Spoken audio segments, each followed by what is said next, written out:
Hi, I'm Sherry Kendall, and welcome to Hometown Salutes. Today, I want to introduce my guest. It's Fayette County veteran Phyllis Earl. Welcome, Phyllis, to the show. Thank you. Excited to be here. So, tell me a little bit about yourself. Where were you born and raised? I was born in RJ, Kentucky, in my grandma's house. In the hills of Kentucky. In the hills of Kentucky. I was born a twin. Okay. However, I lost my twin when he was just 30 days old. Okay. So, So how'd you end up in Fayette County? And when? well, we were from Fayette County, but my mother had already had 4 children, and her mother, it was her mother's house that Daddy was out of work, and she went to see her mother and to have her baby, because Daddy was laid off anyway, so he had time to go down there and do that. Okay. You know, everybody from Kentucky ended up coming up here and getting work at Philco and all that when they got here. Right. So it was after that we moved up to Indiana, and you know, Landed I didn't here. even know I was a twin till Really? you know, I got older, and everybody called me the twin. Oh gosh. Our relatives would come over and they said, "Where's the twin at? Which one's the twin?" Aw. So then you went through school, and then you got married at a young age, and you had 3 girls. I got married at 17, And you had twins, right? and I had identical twins. Did you have them first, or? No, I had them second. I Okay. had a daughter, Marty's her name, Martha. Okay. She's 50 now. But, yeah, she was born in 73, and I got pregnant 3 years later, and my twins were born. They're going to be 47 in a couple weeks on the 30th. Oh, wow. So, they're Okay. great. They're great girls. So you're walking down the street one day after you had the twins and stuff, and they were older. You were walking down the street one day, and you just happened to stop and walk into... Well, I had my girls for a year. I got divorced. Okay. I took care of them for a year, did the best I could. I was a stay-at-home mom all them years. My husband, husband at the time, worked really good at Roots, made good money, supported us well. You know, so when we split up, I left with the girls, and, you know, I'm having to do the best I can all year long. I got where I needed to be, and we were doing okay, but I couldn't find no work. Okay. So my ex-husband actually came to me and said, "Why don't you let me take them girls for a while, and you go see what you can do with your life?" He didn't want me to be a nobody. I didn't want to be a nobody. I had to make a living for those 3 girls. Right. So I said, okay, hardest thing I ever did, sign them papers over, but grace of God, I got them right back when I got out. Yep. So you were walking down the street I one was day. walking down 6th Street, because back then that's what you had to do, go, Yeah. you know, fill your application out wherever you wanted to put one in. And I walked past down 6th Street here in Connersville, and there was Air Force recruiter. There was an Air Force recruiter, and then the next door over was an Army recruiter. I really didn't think of that Air Force recruiter. It didn't strike a thing in my head, but in front of that Army door, I stopped. I thought, you know, something, I don't know. The Lord had a hold of me and put his hands on my shoulder and put me right through that door. Because when I walked in that door, there was a man I went to high school with. Oh. I graduated from high school with. Oh, wow. You know, 25 years earlier, or 15 years earlier, rather. Right. And he remembered me, of course, and, you know, we were cordial in school and stuff, so he, you know, got doing his job and talking Army, and, you know, I've never been a girly girl. Not that that means anything. Anybody can go in the Army if they qualify. Right. So I need to make some money. I need to make it quick. So I wanted to go in as a medical assistant. There was no openings until the end of December. That doesn't seem long, but it's a long time to have to wait and still not have a job, and she's got 3 children to take care of. My ex-husband agreed with me. He was a veteran himself. He's a Navy vet. Okay. So you're 31, you So- signed up, and off you He went? said, why don't we go try to take that ASVAB test? So he took me to Richmond. I took the ASVAB test. Surprisingly to me, passed it. Y'all might not want to know what's on there, but there's just a lot of questions on there, and there's even some math and stuff. I was like, oh. But I passed it, and, you know, and then the next step is to go to MEP station in Indianapolis, get all your shots, get all your stuff, you know, get all your paperwork done, and then that's done, and then Off you went. it wasn't no time at all that, you know, I was in with a little group swearing our life to Uncle Sam. So is this a boot camp picture then? That's my boot camp So where did you go to picture. boot camp at? At Fort Dix, New Jersey, Okay. in the middle of winter, Yeah. dead of winter. It's cold in New Jersey. I'll say, I bet that was cold. Yeah. So how long did basic training last? 8 weeks, I'm thinking. Okay. 8 weeks, and then So could you do it? I mean, what did you think as you're going through basic training? I mean, it's not easy. no, I didn't know what I could do. And then they evaluate you, and you find out what you can't do. And I couldn't, you know, I could not do one push-up, one sit-up. I couldn't. I think, You know, I'm 31, mind you. These other little girls in there are anywhere from 18 to, there was one a couple years older than me, but she didn't make it. She fell out, and she come from the National Guard. And I'm sorry for her because she missed out. She really did. so this is the platoon that That's my you all platoon. graduated? And you're right That's my here? graduation. That's me right there. That's my drill sergeant, Layton. Boy, he thought he was a mean one. He made a good drill sergeant. So about how many women are in here? Oh, shoot, I don't Approximately. know, honey. I'd have to count them. I'd say we was probably about half and half. Were you? Yeah, And did you get treated okay? we did. Yeah, I got treated great. You know, even in basic training, you know, there was more women, but, you know, as time went on, you know. So one day you said that you were sitting around eating or something when your drill sergeant came in. Yeah. Is that one? Oh, that's one. Yeah, I was sitting, 4 of us girls after graduation. We went to sit in chow room, you know, and sit there and talk. And here comes my drill sergeant, big bad drill sergeant Layton. I said, Private Earl. I said, yes, Sergeant. He said, I forgot to give this to you, Private. And it's the most improved trainee of the cycle. I was so proud of that. I worked hard. Them girls worked so hard helping me get through that. You said there were many times you were in the bathroom and they were just holding your feet and you were trying to do. Holding my feet, saying, come on, you can do it, come on. That is funny. And we did it, thank God. So you graduated from boot camp, and then what was your AIT training?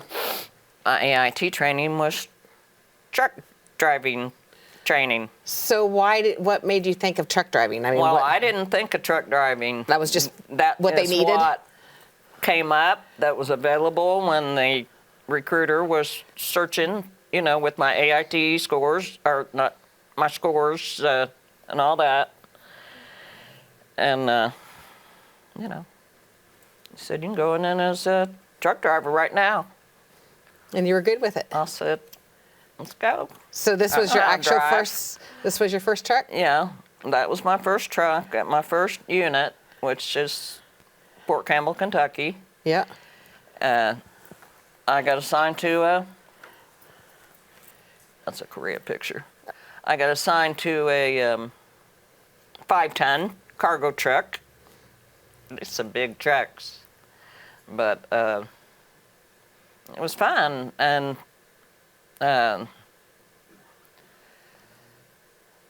you know, being I was an older female driver, being when I got to that unit, I discovered that I was the only female in my unit at Fort Campbell. Oh, wow. I didn't find that out until the next morning. The CQ sitting there at the desk, you know, bringing me in, took me up to my room and said, you know, be in PT, be in formation in the morning at 0500, you know. And we all knew to be ready, your uniform better look good. Yeah. Your boots better be shined. Like they are today. Like they are today. And that's when you found out you were the only girl. that's when I found out I'm the only girl in this platoon. Wow. That's crazy. But the guys were great. They accepted me well. They joked with me. We ended up, a lot of us, being friends, and I was in that unit for a year and a half. Huh. So, So after IT training, what was your first order? Is that when you went to? well, that's when I went to Fort Dix. That was my first orders, was to go to Fort Dix. That was my first duty station. Okay, and then you had to go to West Point? Yeah, we did go to West Point. Toward the end of my time there, we were supporting the officers at West Point. Okay. So we got all geared up. I mean, you had to fly up there with your full gear, Army, your rifle, your M16, everything, your gas mask, everything, just like they would if they were, you know, flying out. Big piles of duffel bags all piled up with the nets on it. You know, big Army plane. We flew that to New York. Sheesh. And I had to come back early because I had orders to Korea in September. Wow, so what did you think about that? We went there in May. Huh? What did you think about that, getting orders to go to Korea? And Oh, how long would you have been there? How long? Well, my roommate that finally got there, one of the girls, we became real close. We ended up moving off the post together, and she was Korean. And we both put in orders to go to Korea. Huh. And we both got them, but hers got changed for some reason, so she didn't get to go to Korea. But she was great. She was a good friend. Her name was Sue, S-O-O. No. But So what did you think when you got to Korea? so, You said, well, the smell about knocked you down. and so why is that? Well, I think their sewer system just was not up to par, 40 years ago. Yeah. And it was obvious, to see why once we got in the city and, would get out in different places. They don't have toilets. They have little oblong holes in the floor that are built in, tiled in like. And, mats on the, on the floor, a lot of places if you stayed, off post. Yeah. So you were there like in '88, so the Olympics were going on then? No, I was there in 86, 87. Okay. But in They were getting 87, ready they for Olympics. were building the Olympic Stadium. Okay. And I did get a chance to see that. And I also was taking bus driving lessons in a big commercial, like a Greyhound bus.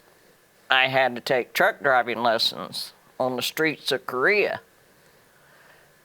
And I did not want to be a driver on them streets of Korea because they are just zoom, zoom, zoom, zoom, zoom. I mean, there might be 6 lanes of traffic on one side of the road, and they just fly. They might be a bicycle with a guy with a load of stuff on his back and on his head right in the middle of it.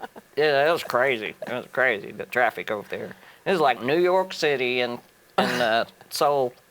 But I was stationed down in Itaewon. It's still like down the hill, walking distance into Seoul. Okay. And up to up on the hill where the partying goes on, you know. And When you had time off, would you get to sightsee? when we had time off and on, you know, the weekends. I mean, you had a lot of time off, really. You did? Yeah. I mean, once you get back home after what you're doing, I mean, unless they got something for you you need to go do, your day's your own. And in our barracks in Korea, the Koreans, young Korean boys over there, it is mandatory that they serve 2 years in the military.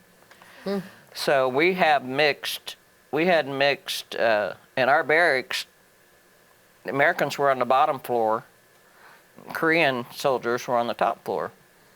Real nice guys, soldiers just like us. Yeah.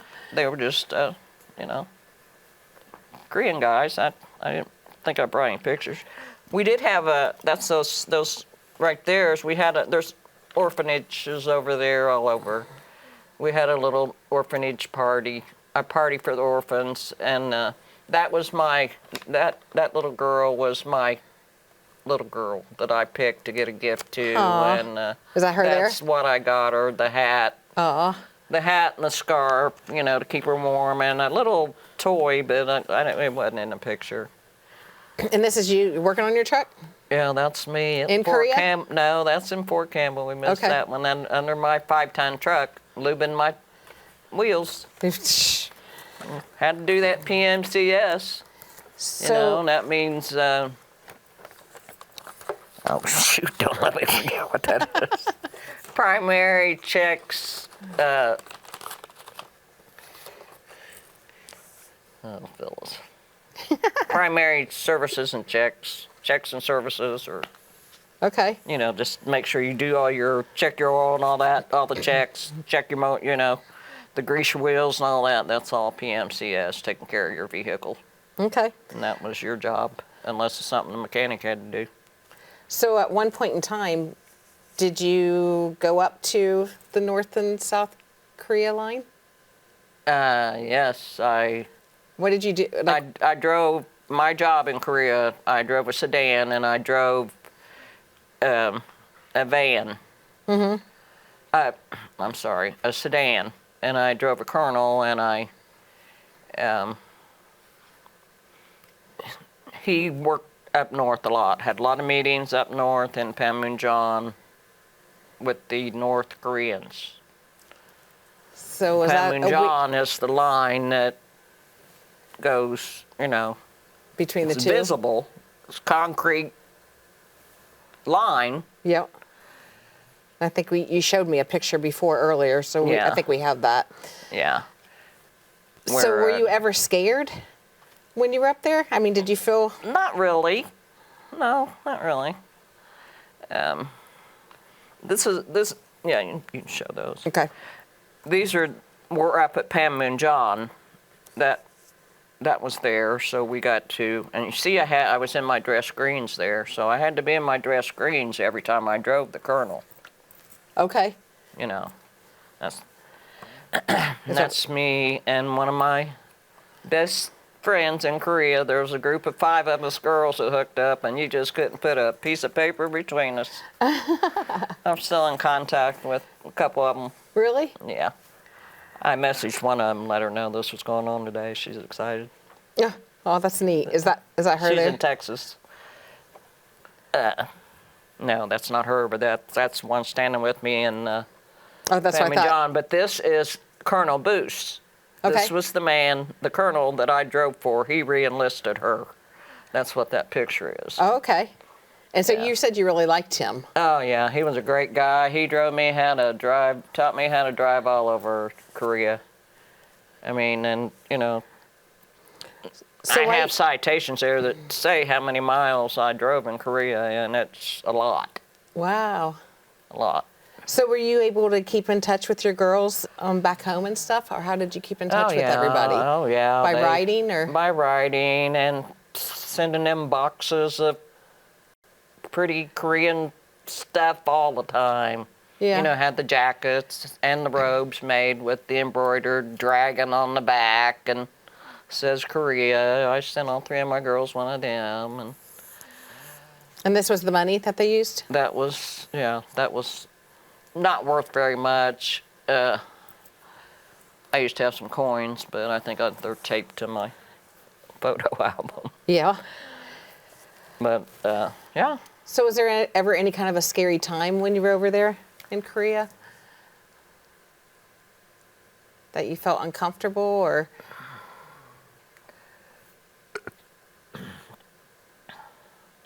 Well,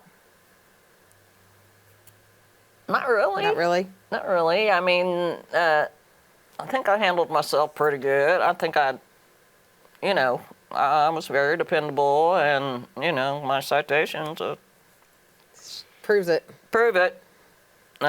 So when I was about to come home from Korea, I had to get home. Mm-hmm. And we were at West Point, and that lieutenant here had to get back to Fort Campbell too. And he was going back on one of them Air Force jets. Okay. The little ones that holds about 6 people. Yeah. So Did you get to go too? got to go in his little Air Force jet, me and a couple other soldiers that had to be back.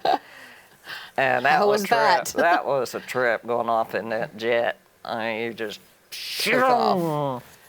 You got back in no crazy. time. I think I slept almost the whole way though.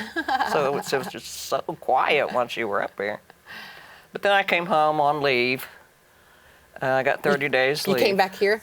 I came back. Okay. I came back to Fort Campbell. Okay, gotcha. To PCS from there to go to leave, and then I was going to Korea from there.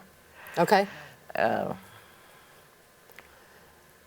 But So you said at one point when you got back, they were sending you guys off again, but they decided not to send you because of the girls? oh, Is that right? Yeah, that was a little later on. Okay. Because after I got out, well, I went to Fort Knox for 7 months. I extended for a few months because when I come home from Korea, I didn't know what I was going to do with my life. Okay. So I need a little time to think about it. So you extended your So time? I extended my time just for like 7 or 8 months. Mm-hmm. I got out in July of '88, June of '88. And but I was still in, reserves. Because you sign up for 3 and you do, you sign up for 2 years reserve too after that, where you have to go to, I had to go to Indianapolis Post, and every other weekend I did that little ditty, and then it was getting to where the Gulf War was starting to act up and all that, and I had 3 children at home. Yeah. Who were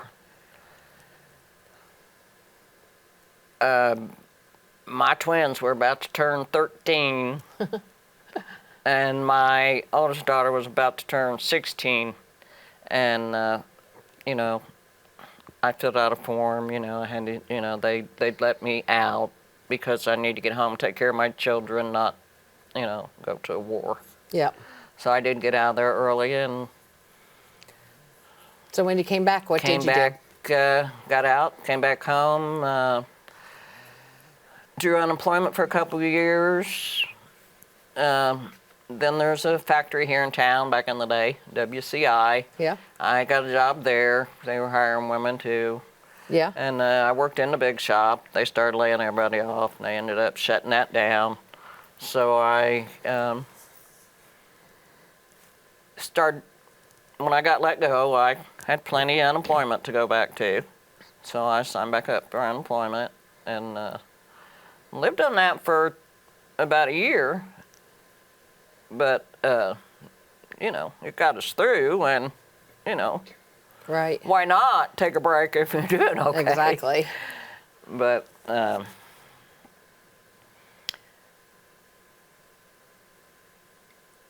what was that? So the Army, are you glad you joined the Army? Oh, yeah. Joining the Army was one of the best things and proudest things I'm ever proud of myself for, other than my 3 daughters. Yeah.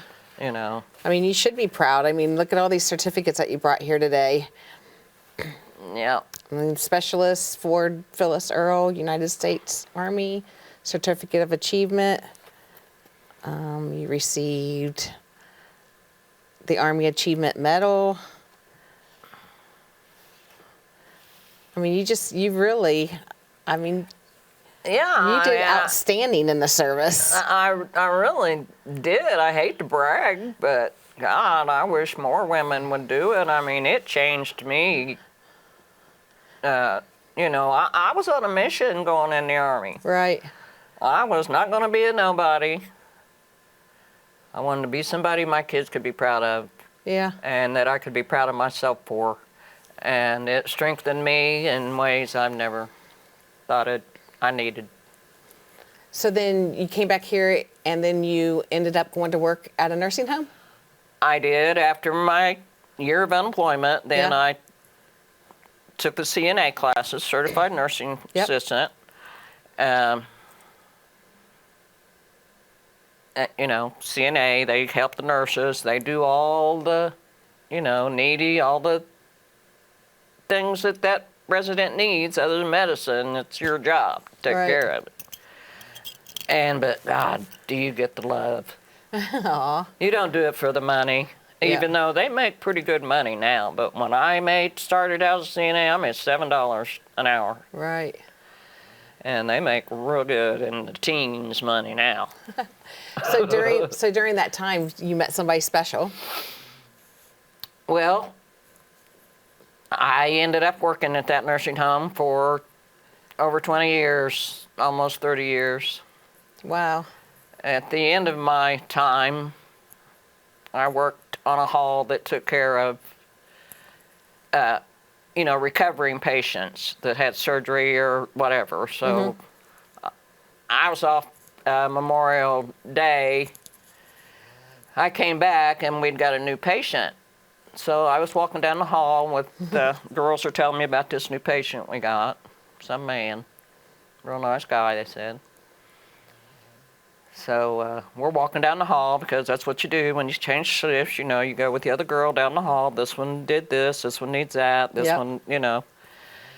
So she took me in to meet the new patient, and, you know, That was it. he smiled from there to there. And his granddaughter worked there, actually, in the social service office. And she kept teasing me and saying, "Oh, you're going to love my grandpa." I'm like, "You wait." She said, and after us talking and stuff for a while, and we was kind of, you know, connected, and she was like, "I've talked to my grandpa." She said, "I almost have to start calling you Grandma." And she started That's calling funny. me Grandma at work. Aw. "Hey, Grandma," down the hall. I'm like, "Please, Jessica." But So you ended up. lo and behold, man, we fell fast and hard, and he had come in for a reamputation of his left leg. So, and he was 17 years older than me, girl. Wow. But And you had a big wedding. I mean, you had a love has wedding no and everything. age. Yep. He said, "Won't you come back to Greenfield with me?" I said, "No, won't you come live with me in my house? I got a house here." He said, Okay. "Okay." So I brought him home with me. I took care of him. He was still freshly reamputated, but I knew my job. Yeah. I'd been working as a CNA with the nurses for Well, that's about awesome. 25 years by then. Yeah. And I still continued to work for a few years. And then I got to that age where I could retire at 62, and then I could, you know, get paid through this agency he was in to Yeah. take care of my own husband. Right. So That's what you did. with his Social Security, my Social Security, and my check from, you know, taking care of him, I got paid 3 hours a day, 7 days a week at like, I don't know, $15 an hour or something like that. It was like $500 every Yeah. 2 weeks, you know. That's $1,000 a month. That's awesome. Wow. So he ended up, we had a lot of good years, Yeah. you know, a lot of rough years. He loved to go fishing. I'd take him fishing. I'd take that wheelchair out there and put it in that car. I'd go back in, get him ready. I'd get him, put him in the car, take him out to Robinson's to the lake and or the pond, and he was in heaven. Oh, that's awesome. Well, wow. I mean, you're such a young mom and such a good mom. And then you chose to go into the Army to better yourself. And I mean, look how you came out. I mean, it's awesome. know. I just want to thank you, Phyllis. I mean, thank you for sharing your story. I know there's a whole lot more that we couldn't talk about. There is. But I want to thank you for your service and your sacrifice. And thank you for taking the time to come on the show. Well, thank you so much. Thank So you. be sure to tune in next month where we'll highlight another veteran from Fayette County.